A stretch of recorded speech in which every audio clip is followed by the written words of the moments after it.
ఇప్పుడు ఒకసారి నెల్లూరులో దక్షిణ కోస్తా పరిస్థితి ఏంటో తెలుసుకునే ప్రయత్నం చేద్దాం. అక్కడ మా ప్రతినిధి మహేష్ ఉన్నారు. మహేష్, చెప్పండి, ప్రస్తుతం అక్కడ ఉన్నటువంటి పరిస్థితి ఏంటి?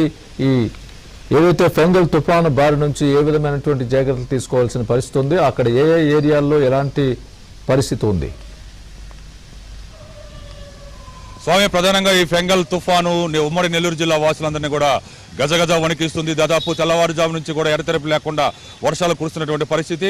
నాయుడుపేట, సూలూరుపేట, వెంకటగిరి, ఈ గూడూరు, నెల్లూరు ఈ ప్రాంతాలన్నీ కూడా ఎక్కువగా వర్షం పడుతున్నటువంటి పరిస్థితులు ఉన్నాయి. మొత్తం మీద ఈ వర్షాలతోటి జనజీవనం అంతా కూడా స్తంభించిపోతుంది. నెల్లూరు నగరంలో రోడ్లన్నీ కూడా జలమయంగా మారాయి.